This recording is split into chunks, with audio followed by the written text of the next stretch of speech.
அப்படின்னாலே controversy. So இப்போ சமீபத்தில் வந்து பார்த்தீங்கன்னா இப்போ அரசன் படம் வந்து ஃபுல்லாக அதோட ஃபுல் ஃபோக்கஸ் வந்து சிம்புக்கு அது அந்த படத்தில் தான் இருக்குது.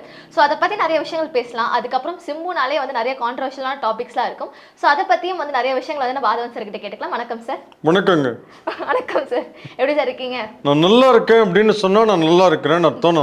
நான் நல்லா இல்லைன்னு சொல்ல மாட்டேன். ஏன்னா நல்லா இல்லைன்னு சொன்னால் அது நெகட்டிவாக இருக்குங்கிறதுனால நான் பாசிட்டிவாக சொல்கிறேன். நல்லா இருக்கேன்னே சொல்கிறேங்க. இப்போ நல்லா இருக்கீங்க அதானே? ஆமாங்க.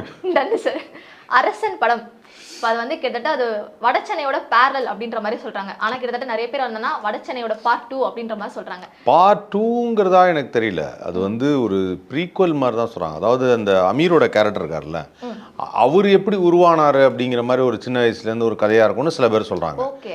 ஸோ ஒரு முன்கதை சுருக்க மாதிரி அவர் சின்ன வயசில் எப்படி இந்த மாதிரி ஒரு ரவுடி ஆனார், எப்படி வந்து இந்த மாதிரி ஒரு கேங்ஸ்டர் ஆனார் அப்படிங்கிற மாதிரி ஒரு கதையாக இருக்கலாம். அதுதான் வந்து இந்த படம் அரசன் அப்படிங்கிறது.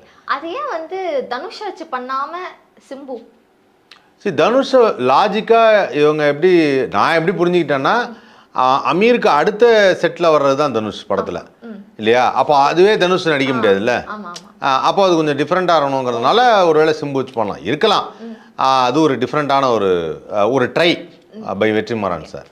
இப்போ வந்து அரசன் படம் வந்து ஃபர்ஸ்ட் ஹாஃப் வந்து ஓரளவுக்கு கொஞ்சம் நல்லா ஓகே ஆயிடுச்சு, செகண்ட் ஹாஃப்ல என்ட்ரி வைக்க போகிறோம் அப்படின்ற மாதிரிலாம் சொல்லிட்டு இருக்காங்க. அதில் வந்து விஜய் சேதுபதிக்கும் ஒரு மேஜர் ரோல் இருக்குது இந்த மாதிரி அப்படின்னு சொல்லிட்டு அந்த படத்தை சொல்கிறாங்க. இப்போ திடீர்னு வந்து பார்த்தா இல்லை, விஜய் சேதுபதி வந்து இல்லை, இந்த படத்தில் வந்து அவருக்கும் இந்த படத்துக்கும் சம்மந்தம் இல்லை அப்படின்ற மாதிரி சொல்கிறாங்க. ஸோ விஜய் சேதுபதி இருக்கா? விஜய் சேதுபதி வந்து இந்த படத்தில் இருக்காருங்கிறது தான் இது வரைக்கும் வந்த நியூஸ். ஆக்சுவலாக என்னன்னா, ஒருவேளை அது ஒரு முக்கியமான கேரக்டராக இருந்தால் அஃபிஷியலாக இன்னும் எந்த அனௌன்ஸ்மெண்ட்டும் கொடுக்கல. இப்போ கலைப்புலி எஸ் ஜானு சார் தான் வந்து ப்ரொடியூசர். அவர் வந்து இப்போதைக்கு அரசனில் சிம்பு பண்ணுறாரு அப்படிங்கிறது மட்டும்தான் தெரியும்.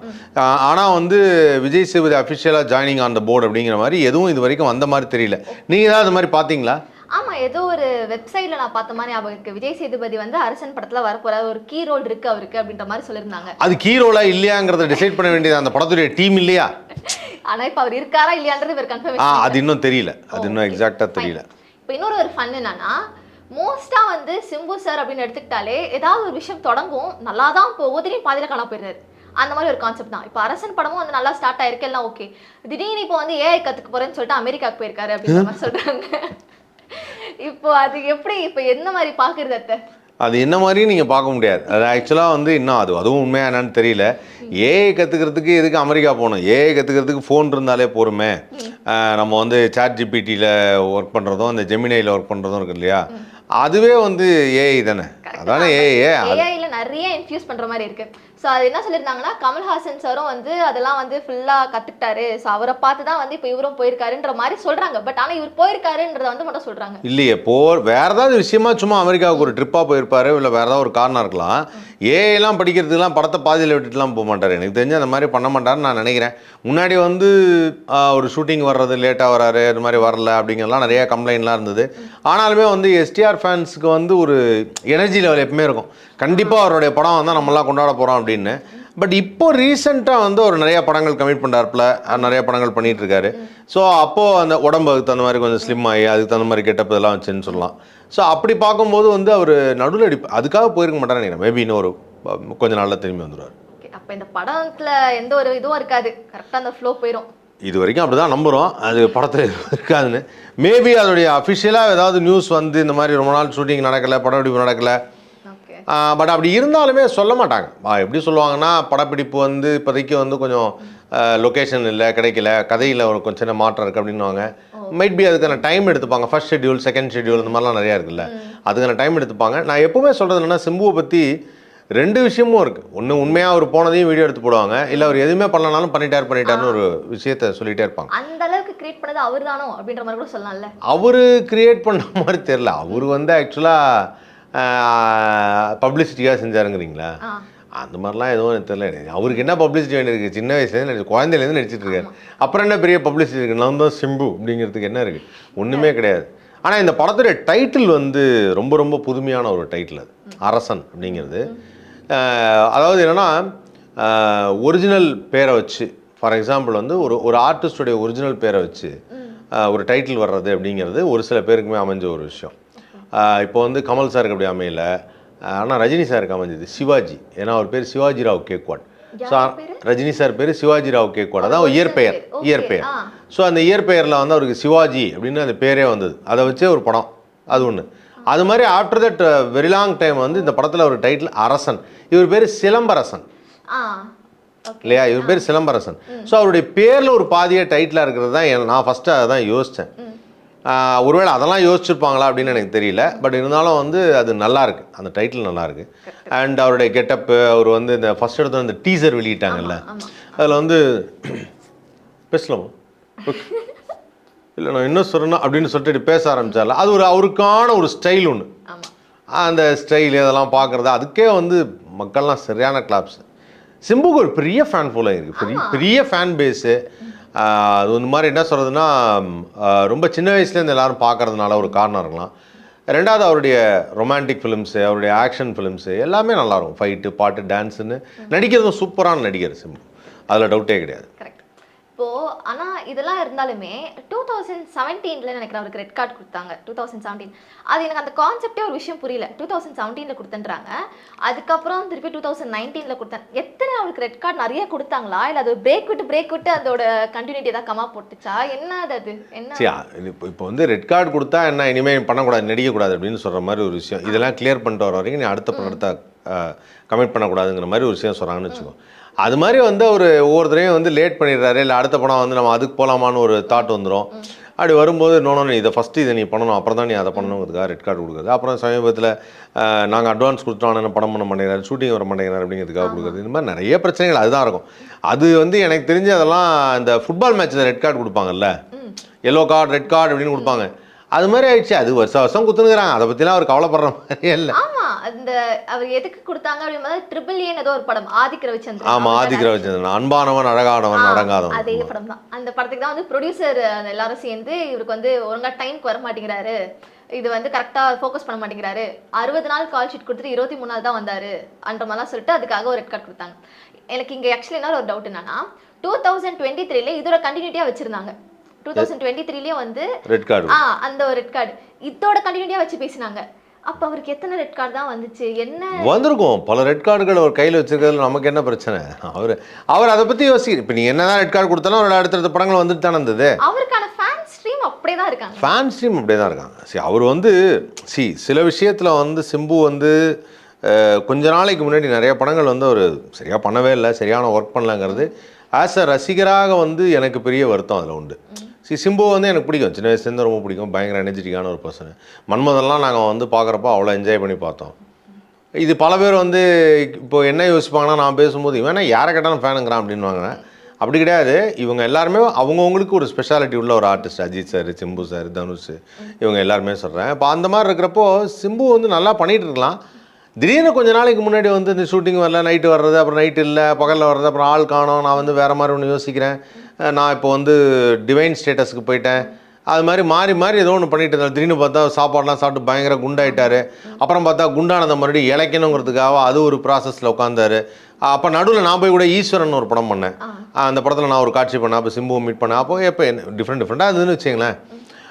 இதனால் என்ன லாஸ் அப்படின்னா, தமிழ் சினிமாவுக்கு நிறைய கதைகள், படங்கள், இதெல்லாம் லாஸ். பட் ஆக்சுவலாக சிம்பு வந்து வெரி நைஸ் ஆர்டிஸ்ட். அவரே வந்து நிறைய ஸ்பாயில் பண்ணிட்டாரோ அப்படின்ற மாதிரி.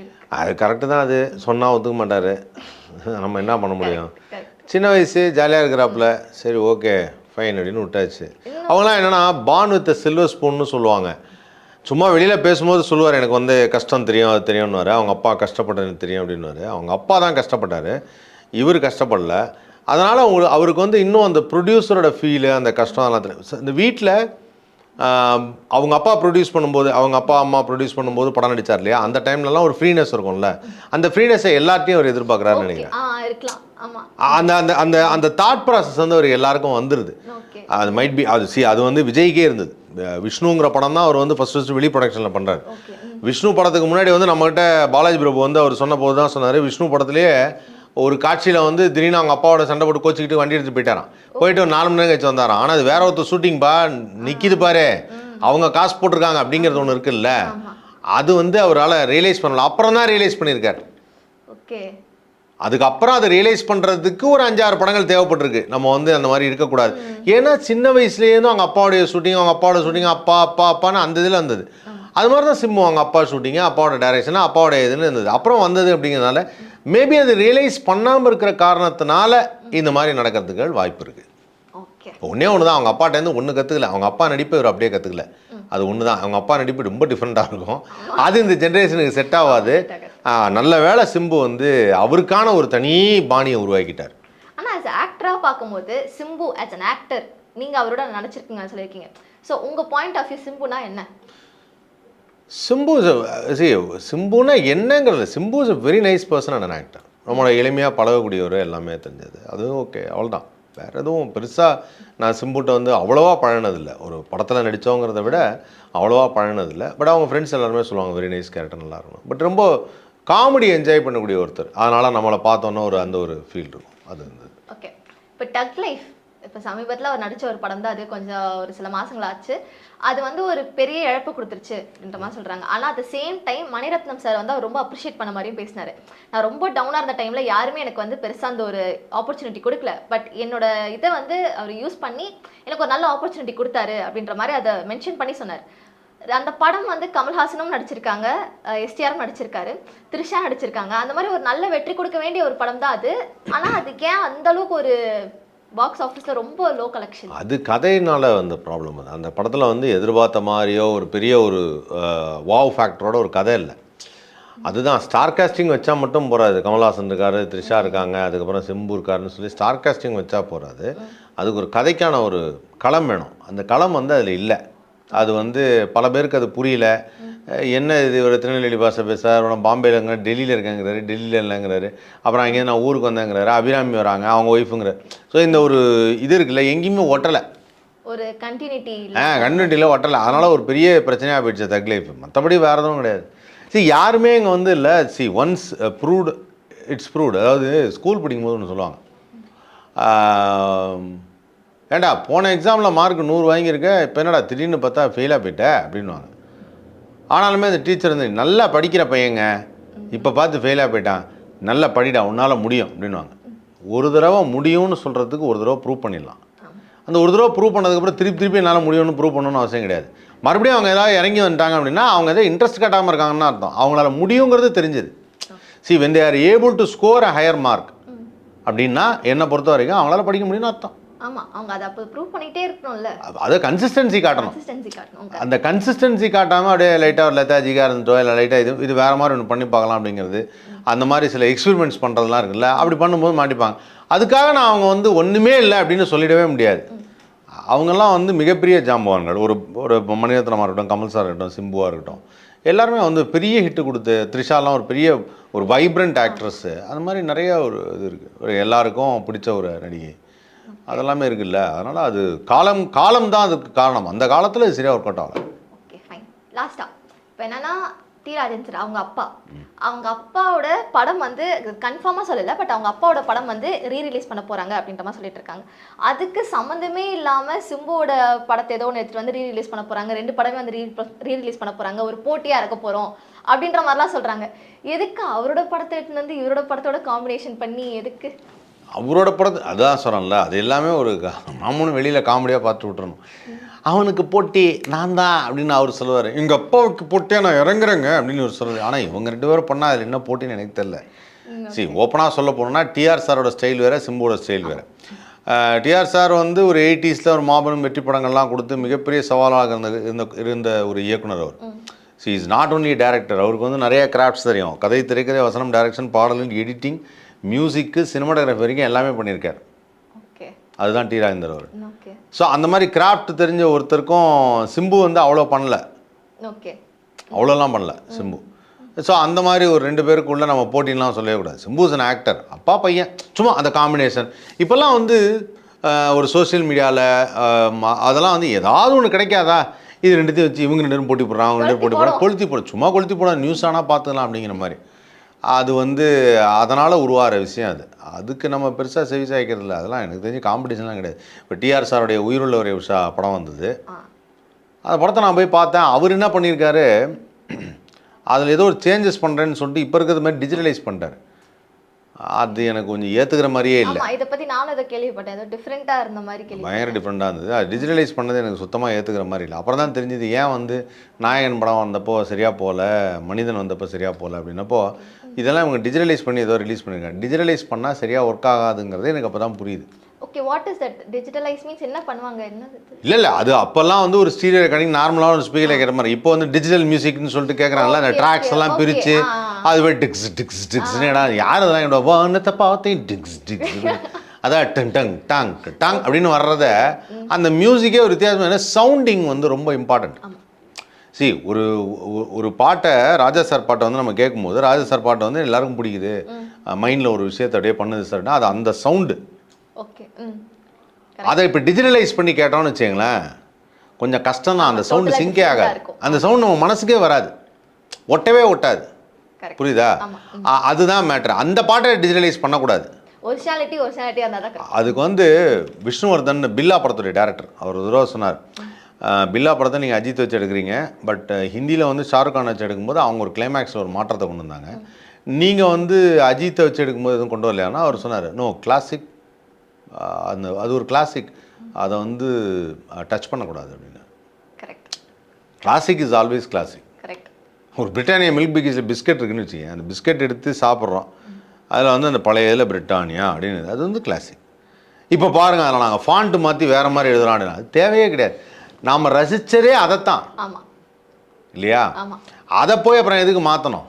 அதை மாற்றணும்னு அவசியமே கிடையாது. இனோவேஷன்ஸ் கொண்டு வரேன்ற பேரில் கொஞ்சம் கன்ஃபியூஸ். அது அப்படி தான். அது நிறைய பேர் வந்து நாங்கள்லாம் புதுசாக யோசிக்கிறோம். நாங்கள் இப்போ நம்ம ஊரில் ஒன்று சொல்லுவாங்கல்ல, எங்கள் ஒரு மாற்றம் வேணுங்க அப்படின்வாங்க.